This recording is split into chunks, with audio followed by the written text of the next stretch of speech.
마태복음 27장입니다. 독자님들은 신성모독이라는 이야기를 했는데 충격도 안 받고 다 알아들으니까 우린 질문이 없어요. 너무 좋아요. 질문도 없고 그냥 넘어가는 건지 귀여워서 모르겠어요. 아무튼 한 사람도 전화도 없고 이해가 되셨는지 모르겠네. 신성모독이. 신성모독이라는 단어가 이해가 돼야 오늘 이제 유다의 이야기가 좀 이해가 될 것 같아요.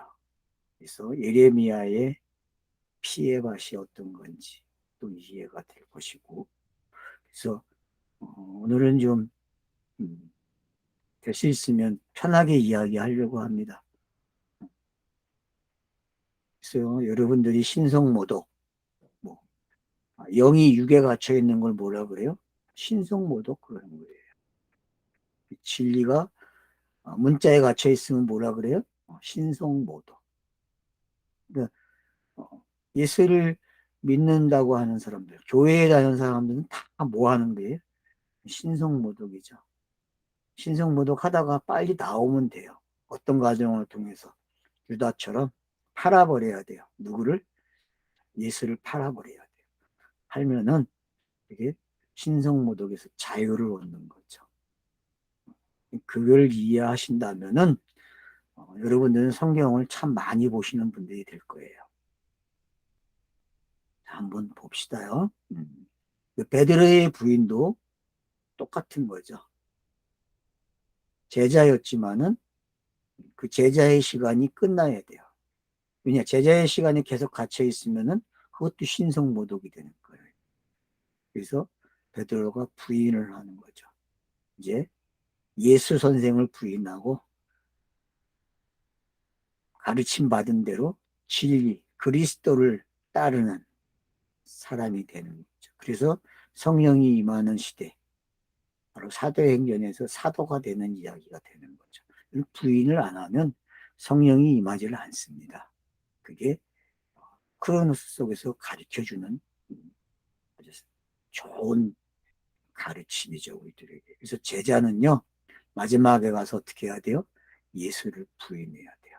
아니면 팔든지, 둘 중에 한 가지를 해야 돼요. 팔든지, 아니면, 어떻게 하라고요? 부인을 하든지. 이 두 현상이 꼭 일어나야 될 현상이라는 것을 잊지 않으셔야 됩니다.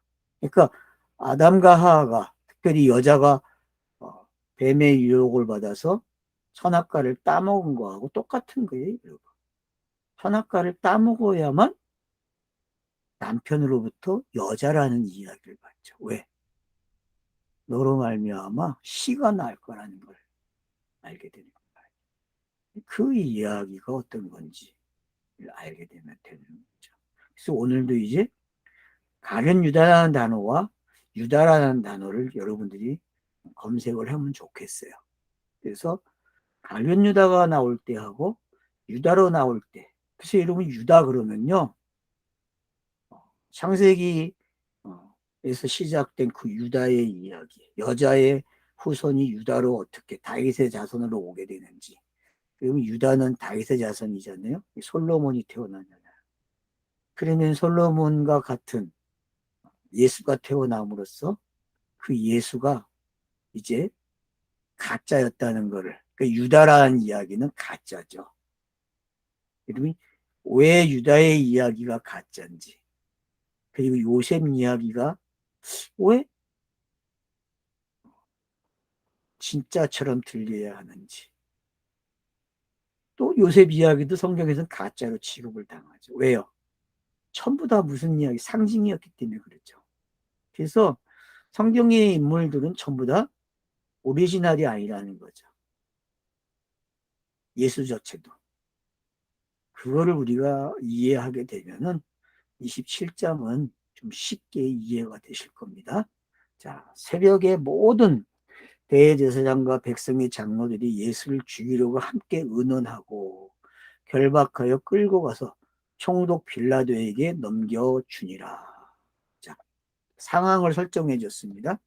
어떤 설정이요? 새벽이라는 단어가 등장을 합니다. 자, 이제 요 시간 지나면은, 요 새벽부에서 저녁이 되면 어떻게 돼요? 이제 끝나는 거죠. 그죠? 성경이 여섯째 날이 마감이 되는 거예요. 여섯째 날이 시작되는 거죠. 여섯째 날이 이제 시작이 됐어요. 자, 대제사장들과 백성의 장로들이 새벽 그러면은 창세기 1장을 우리가 공부했지만 새벽 그러면 뭐예요? 저녁이 되고 아침이 되는. 그러면 저녁에서 아침으로 가려면은 뭐가 세워져야 돼요? 넘겨주는 뭔가가 있어야 되겠죠. 그럼 성경에는 다음으로 꼭 넘어가려면 그게 일어나야 돼요. 그걸 뭐라 그래요? 스타로스라고 했죠. 십자가의 사건이 없으면은 저녁에서 아침으로 못 온다는 걸 공식화시켜줬어요. 창세기 1장에서. 몇 번이나 반복했다고요? 6번을 반복한 거죠. 저녁이 되고 아침이 되니라. 그러니까 이 말은 성경 읽기에 매우 필요한 복습 방법이죠. 모든 성경의 기록 방식은 저녁이 되고 아침이 되니라. 그럼 저녁이 되고 아침이 되니라는 그 가운데 어떤 단어가 딱 들어가 있어요. 그걸 우리는 이제 뭐라 그래요? 주어와 동사 사이에 오는 모든 것들, 그 모든 단어들은 다 뭐예요? 그러니까 스타로스를 꾸며주는 이야기가 되는 거예요. 문법 너무 쉽죠? 이렇게 하니까. 여러분 진짜예요. 여러분이 앞으로 문법을 가지고 해보세요. 그러면은 동사와 주어 외의 모든 단어들은요, 다 뭐예요? 그냥 꾸며주는 이야기, 꾸며주는 거. 뭐가 되게 해주는. 맞잖아요, 여러분. 말이 이뻐지려면은 뭐가 많아야 돼요, 여러분. 이게 연결해주는 그런 것들이 많이 따라와줘야 돼요. 형용사부터 목, 이런 단어들이 여러분 아주 잘 따라와 줘야만 말이 이뻐지는 거잖아요. 말이. 그래서 그런 단어들은 다 모아갖다 성경에서는 그냥 십자가예요. 십자가. 그러니까 여러분들이 문법 연구하실 때에 한번 단어들을 요거는 그냥 십자가를 연결해 주네. 이것도 십자가네. 와우도 그렇죠, 여러분. 와우라는 놈은 항상 뭘 넘겨줘요. 시작도 하게 하고 넘겨주기도 하고. 그게 우리가 뭔지 알게 되면 되게 재밌는 거죠. 그래서 그런 단어들을 여러분들이 이런 거구나라는 걸 아시게 되면 되는 거죠. 그래서 새벽에 뭐든 새벽 이제 우리는 알아요. 강조 안 해도. 이건 뭐예요? 부활의 아침과 같은 단어예요. 새벽 그러면 여러분은 그냥 부활의 아침으로 알아야 돼요. 부활의 아침. 왜요? 저녁 이야기가 이미 지나갔어요. 앞에서. 스타로스가 세워졌잖아요. 언제 세워져요? 27장에 세워지지만 역사적으로는. 근데 이야기 속에서는 이미 나레이터가 십자가를 세워놨다니까요. 우리 하긴 했잖아요. 그죠? 여러분 지금 26장에서 이 스타로스가 몇 번 나와요? 엄청나게 나옵니다. 매절매절이 다 스타로스였어요. 그러니까 새벽이라는 단어는 저녁이 스타로스가 세워지고 넘어오는 거예요. 그래서 이제 진짜 스타로스가 세워질 때 분명히 낮인데 어두워지고 캄캄하잖아요. 그죠, 여러분? 왜 그런지 이제 알겠죠? 배경이. 네? 그냥 여러분 어두워지는 게 아니라니까요. 다 의미가 있어요, 여러분. 계시가 들어오면요, 어두워져요, 여러분. 왜? 어둠에서 그 다음 빛으로 나가야 되기 때문에. 그래서 혼돈과 공허가 먼저 있고 후감이 있은 다음에 빛이 등장하는 거예요, 여러분. 이런 게 우연이라 생각하지 마세요. 이거는 성경이 성경을 기록하는 방법이에요. 그리고 어떤 질서예요. 그래서 이 질서를 우리는 언약이라 그랬고, 그 언약들이 성취가 되니까, 계속 성취되어 오니까 결국은 진짜가 와서 그 언약의 성취를 한 번에 끝내요. 이게 성취야. 그래서 육신이 온 그 인자 예수가, 육신으로 온 그 인자 예수가 모든 언약을 어떻게 합니까? 다 가져가 버려요. 그리고 예수라고 하는데 다 담아가지고 싹 없애버려요. 그리고 새 것을 내놔요. 그리스도로. 이걸 우리는 새 언약이라 그래요. 새 시대라 그러고, 새 예루살렘, 거듭남, 구원받았다, 의인, 이런 단어들은 전부 다 바로 이런 걸 표현하고 있는 거죠. 그래서 우리는 이제 이런 것들을 알기 때문에 대제사장과 백성의 장로들이, 그리고 대제사장과 백성의 장로들이, 그러면 대제사장이 모였다? 심상치 않은 거죠. 그리고 백성의 장로들이 모였어요. 왜? 백성들이 뽑은 장로예요. 그럼 대제사장은 누가 뽑은 겁니까? 누가요? 이건 법대로 성막을 줄 때 만들어진 제도잖아요. 제사장이 꼭 있어야 돼요. 그리고 장로들은 이런 제도를 가지고 있는 백성들이 자기들의 대표자를 세운 거예요. 자기들의 대표자를. 그 신약에서는 이 장로를 뭐라 그래요? 머리신자 그래요. 머리신자. 뭐예요? 말씀이 충만한 자. 은혜와 진리가 충만한 자를 뭐라 그래요? 장로 그래요. 장로. 그런 사람들이 이제 모여가지고 예수를 죽이려고 함께 의논했다 그래요. 그럼 이게 부정적인 본문이 될 수 있게 보이지만 긍정적인 본문으로도 읽을 수 있다는 거 여러분들이 참고해 주시면 좋겠어요.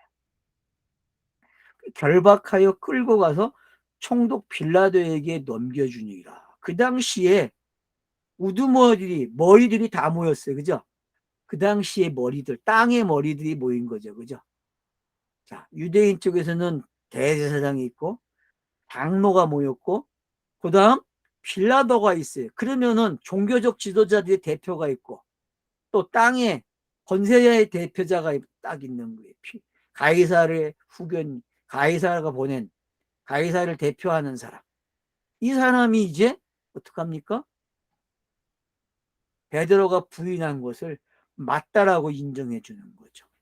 그리고 뒤에 나오는 유다의 이야기가 어떻게 맞는지 사서적으로 설명을 해주는 거죠. 그래서 베드로의 부인과 유다의 돈을 다시 던지고 혼자 죽는 이야기가 어떤 건지 아시게 되면은, 이 두 이야기는 꼭 필요한 이야기였다는 걸 알게 되는 거죠. 그래서 저와 여러분도 베드로와 유다로서의 모습이 있어야 돼요. 그걸 어떻게 합니까? 어떻게 부인하고, 그런 불성실한, 그런 신성모독을 하면 됩니까? 안 돼요. 이건 어떤 차서에서 꼭 이 과정이 일어나야만 되는 거예요. 나도 모르게 일어났다니까요, 여러분. 그걸 우리는 이제 진짜 일어나게 알아가는 거예요. 내게 일어난 일들을 추적해 보니까 이런 현상으로 일어났다는 걸 알게 되는 거죠. 이런 걸 확인하게 되면은 성경 읽기가 정말 재밌어지는 거죠. 과거에 유치하게 적용했던 것들이 와, 그럼 에베소서 3장의 그 기도가 어떤 건지 그 맛을 더 알게 되는 거죠. 그 깊이와 넓이가 어떤 건지. 유치하게 교회에서 했던 적용 이제 그만하세요, 여러분. 자, 그래서 이제 빌라도가 에게 넘겨줘요. 왜 넘겨줍니까? 자기들은 죽일 수 있는 권한이 없어요. 유대 종교의 법에는 사람을 죽이는 법은 없어요. 율법으로 돌을 쳐서 죽이는 경우는 있는데 현장에서 죽이는 거예요. 근데 현장이 아닌 곳에서는 죽을 수가 없다니까요. 재밌죠? 예수는 돌에 맞아 죽는 게 아니라니까요, 여러분. 그 돌에 맞아 죽는 이야기는 누가 해요? 그래서 스테반이 하는 거예요. 왜? 그걸 설명해 줘야 되니까. 돌에 맞는 게 뭔지. 여러분, 그 돌에 맞는 이야기를 잘 구성해 보면 재밌다는 거예요. 왜 예수는 돌에 안 맞지? 맞았죠? 언제? 여러분, 돌에 맞은 사건이 있어요. 가늠한 여자 현장에서 붙잡혀온 그 여자의 이야기 속에 돌에 맞는 이야기가 있어요, 없어요? 군중들이 돌을 던지진 않았지만 이미 던졌다니까. 누구에게? 그 여자에게 던졌으니까? 예수에게 던졌습니까? 그런 걸 한번 상상해 보세요. 자, 그래서 이제 1절과 2절이 베드로의 부인과 유다의 그 모습을 통해서 요 1절과 2절이 아주 재미나는 걸 구성해 줬다는 거예요. 샌드위치 기법이 형성이 된 거죠. 그죠? 둘 다 뭐예요? 하나는 부인하는 거고, 하나는 판 거에 대해서 뭐 반성하는 건지, 아니면 이게 이런 거였어 설명하는 과정으로 설명이 된 건지, 그건 이제 좀 있으면 알게 되겠죠. 그래서 이 두 이야기가 지금 1절과 2절을 통해서 돋보이는 거죠. 더 명확해지는 거죠. 그거를 확실하게 해주는 사람들이 누구예요? 유종자들이죠. 지도자들. 그래서 대제사장, 장로, 빌라도, 이 셋이 모였어요. 그리고 빌라도에게 넘김으로써 시편 2편이 이제 성취가 되기 시작하는 거죠. 그리고 시편 2편은 여기서부터 갖다 놓고 읽으셔야 됩니다. 사도행전 볼 때에도 바울의 재판 속에 시편 2편이 성립이 되잖아요. 그죠? 우린 그걸 확인했잖아요. 그러니까 여러분, 그런 것들을 잘 이해를 하시게 되면은 그게 뭔지 알게 돼요. 자, 그래서 이제 3절, 그때 예수를 판 유다가, 자, 그 시간이죠. 그때 예수를 판 유다가 그의 정죄됨을 보고, 여러분, 여기서 이제 우리가 정죄됐다. 자, 그러면 히브리서 4장을 놓고 보세요. 자, 죄는 없는데 죄의 모양이 있다 그랬잖아요. 그죠? 그러면 이 정죄됐다는 이야기는 죄의 모양이 성립이 된 거죠. 그죠? 그죠? 죄의 모양이 딱 관찰된 거예요. 이게 죄의 모양이야. 이게 정확하게 수고하고 무거운 짐 진 것을 이렇게 표현한 거예요. 정죄됐다. 그러니까 세상 죄를 지고 가는 어린 양이 확실하게 된 거죠. 이게 여러분들이 듣는 여러분들이 잘 지금 제가 얘기하는 것들을 잘 생각해 주셔야 됩니다. 그러니까 예수를 판 유다가 그의 정죄됨을 보고, 자, 근데 스스로 뉘우쳐요. 왜요? 예수에게는 두 가지 속성이 있었어요. 하나는 뭐가 있어요?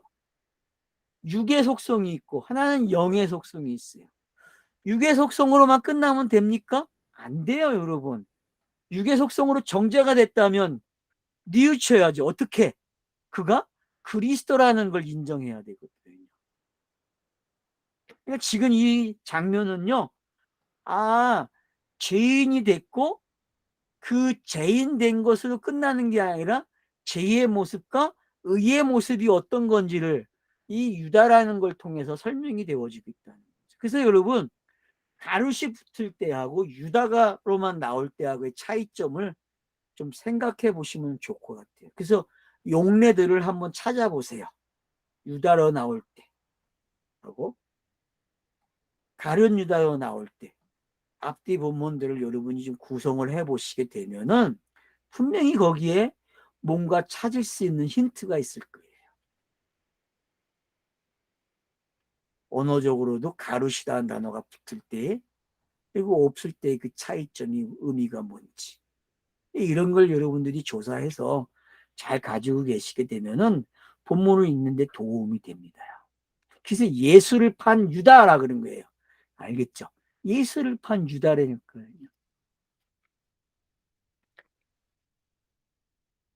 자, 예수만 팝니까? 유다가? 자, 유다만 예수를 팝니까? 아니죠. 진짜 유다를 파는 사람이 있죠. 유다가 유대인이죠. 유대인이 예수를 팔잖아요. 그러니까 여러분, 유다가 판 거하고 유대인들이 판 거하고 똑같아요. 알겠죠?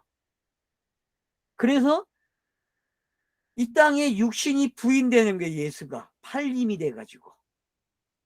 그러니까 베드로가의 부인은 뭘 부인하는 거예요?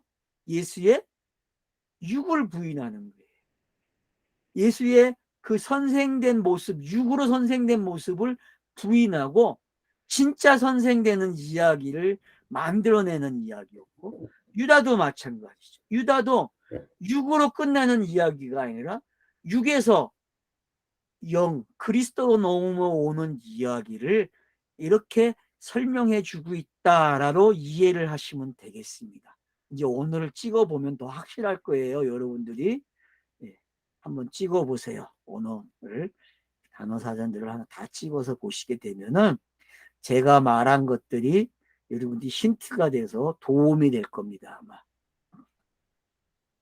자, 그래서 이제 뭐라고 얘기해요? 은 30을 뉘우쳤다 그래요. 그러니까 뉘우친 게 뭔지 알겠죠? 뉘우치면요, 여러분, 예수를 팔았다면 뉘우치면 어디로 가야 돼요? 그리스도로 가야죠. 그게 뉘우치는 거예요. 알았죠? 회개 그러면은 여기서 만약 회개라는 걸 정의한다면 이런 거죠. 예수의 시간을 끝나고 그리스도로 넘어온 걸 뭐라 그래요? 회개 그런다니까? 틀립니까? 맞아요, 여러분. 단어의 뜻이요.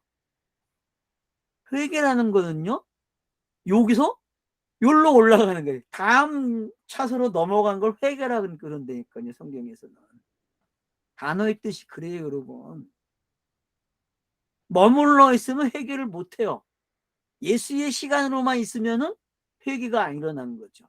근데 예수가 유다라는 사람을 통해서도 회개를 일으키는 거예요. 그래서 크로노스 세계가 카이로스로 가는 이야기가 되는 거예요. 이 뉘우침 때문에. 저와 여러분도 이 뉘우침이 있어야 돼요. 성경 읽기를 문자로만 하다가 충격을 받아야 돼. 베드로나 신성 모독이라는 걸 통해서 여러분 좀 뭔가 좀 신선해지지 않았어요? 충격 좀 받았잖아요. 그 충격이 이제는 뭘로 와야 돼요? 이 이야기로 오게 되면은 유다가 우리에게 또 뭘 나레이터가 저자가 설명을 하네, 유다를 가지고. 이런 재미나는 이야기로 여러분이 읽어보시란 말이에요. 저 혼자만 재밌으면 안 되잖아요. 같이 재밌어야죠. 그래서 은 30을 대제사장들과 장로들에게 도로 갖다 줬다 그래요. 여러분, 왜 은 30을 갖다 줬겠어요? 예수를 팔아놓고 받았다가 정죄됐으니까 끝난 거잖아요. 그죠? 액션이 끝났잖아요. 예수의 시간이 끝났잖아요. 그러면 가룟 유다가 그걸 가지고 있으면 돼야 안 돼요? 30이라는 걸 가지고 있으면 안 되죠. 넘겨줘야죠. 누구에게? 장로와 대제사장과 빌라도에게 넘겨줘야만 완벽하게 정제되는 게 어떤 건지, 그리고 그 정제되면서 자유롭게 되는 게 어떤 건지가 보이기 시작하는 거죠. 이걸 마태는 노린 것 같아요, 제가 봤을 때. 근데 여태껏 우리 이 본문을 너무나 재미나게 따르게 읽었잖아요. 그죠? 너무나 다른 이야기로 가르쳤고 다른 이야기로 읽어왔어요. 자, 그러면서 뭐라 그래? 이르되 내가 무죄한 피를 팔고 죄를 범하였도다. 맞죠? 이거는 베드로의 모습과도 같은 거고, 베드로가 울잖아요. 그죠? 예? 부인하기라는 것 때문에 생각나서 밖에서 심히 통곡했다 그러잖아요. 이 장면이나 요거나 같은 거예요, 여러분. 심히 통곡했다는 말과 어떻게 해요? 내가 무죄한 피를 팔고 죄를 범하였다라고 이야기하는. 그래서 자기가 그 예수의 그 정죄됨에 같이 함몰돼 버리는 거죠. 함몰되는 표현들을 이렇게 저자가 이야기해 주고 있는 거죠. 그래서 예수라는 것이 어떻게 땅에서 사라지는지, 그 요한계시록에 그 보여진 모든 장면들, 인을 떼고 나팔을 불고 대접을 붙는 이야기가 바로 이와 같은 장면이 더 기가 막히게 설명을 한 게 요한계시록이죠. 이 장면들을. 이 장면을 산상수훈에도 들어있었고 제자도에도 들어있었고 비유에서도 들어있었고, 이런 것들이 뭔지 이제 우리는 알잖아요. 25장의 그 종말에 관한 비유 속에서도 이 장면이 들어있는 거예요. 와, 어떻게? 그건 이제 우리가 찾아내야죠. 더 열심히 공부해야 되겠죠. 그래서 갖다 놔요. 그러니까 그들이 뭐래요? 야, 이데 그것이 우리에게 무슨 상관이냐? 너가 당하리라. 맞죠?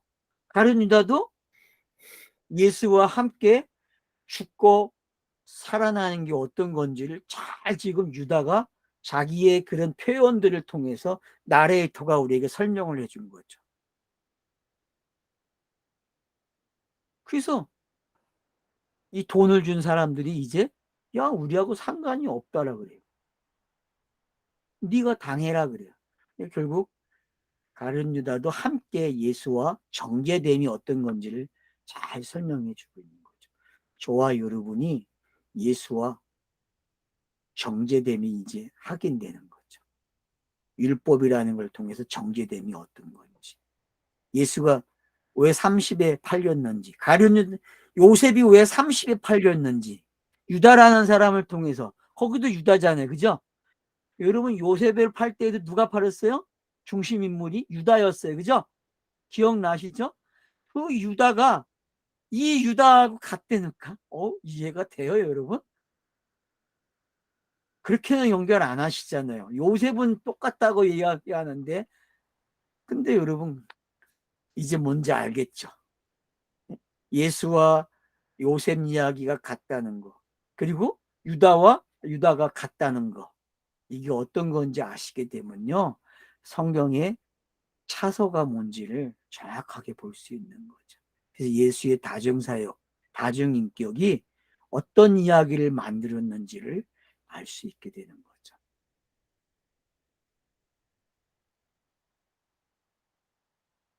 그래서 이들이 부인을 하려고 그래요. 네가 당하라 그래요. 근데 이들이 부인할 수 있습니까? 뒤로 가면 이제 부인을 못하죠, 이들도. 자, 유다는 은을 성소에 던져 놓고 물러가서 스스로 목매어 죽는다. 여러분, 왜 성소에다가 은을 던질까요? 재밌죠? 성소가 뭘 요구했기 때문에 30을 요구한 거잖아요. 30. 30이 뭐예요? 속전이잖아요. 여러분, 30이라는 단어는 속전이에요. 속전. 속전. 사람을 팔고 사고할 때 쓰여지는 용어예요. 그러니까 세상죄를 지고 가는 어린 양의 가치의 은으로 따지면 뭐라 그래? 그걸 30 그런다니까요. 그래서 요셉도 30에 팔려가는 거고 예수도 30에 팔리는 거예요. 누구에게? 유다에게. 동일한 이름의 유다가 팔아버리는 거죠. 동일한 이름의 유다. 이런 유의가 어딨어요, 세상에. 언어 유의가. 지금 성경이 언어 유희를 가지고 두 사람을 같은 이름을 붙여놓고, 어떨 땐 슬그머니 가룟이라는 단어를 붙이고, 어떨 땐 유다만 사용하고, 이런 뉘앙스를 여러분 이제 이해가 되십니까? 네? 얼마나 성경이 우리를 지금 언어를 가지고 놀게 하는지. 여러분, 언어가 지금 춤을 추고 있어요, 말이.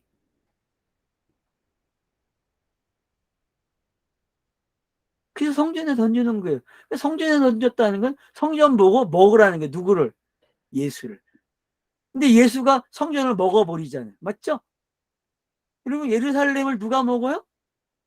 예수가 먹어버려요. 성전 누가 먹어요? 예수가 먹어요. 성막도 누가 먹어버려요? 예수가 먹어버린다니까요. 유다는 그걸 상징적으로 표현하는 거예요. 성전이 예수를 먹었든지 예수가 성전을 먹었든지 똑같은 그림이에요. 그래서 돈을 성전에 던지는 거예요. 그러면 그 성전, 그래서 뒤에 나오죠. 이 성전을 가지고 이 돈을 어떻게 합니까 이제? 은을 성소에 던져놓고 물러가서 스스로 목매어 죽었다 그래요. 여러분, 목매어 죽으면 이게 목이 바뀌는 이야기죠? 들립니까? 그렇게도? 베레스트의 목이 바뀌는 거예요. 베레스트의 목이. 그렇게 생각을 해보셨어요? 베레스트가 우리 세례 요한만 목이 바뀌는 걸 생각했는데 아니야. 누구도 목이 바뀌어? 유다도 목이 바뀐다니까. 유다도.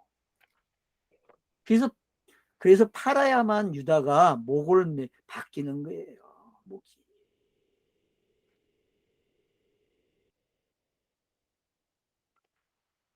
그래서 목매어 죽었다 그러는 거예요. 우리는 조선 시대나 그 지금 자살하는 사람들이 이게 혼자 스스로 목 올가매해서 먹어 죽은 거로 생각하잖아요. 그렇게 이해하잖아요, 이 본문을. 근데 여러분 단어를 띄워놓고 한번 단어만 보세요.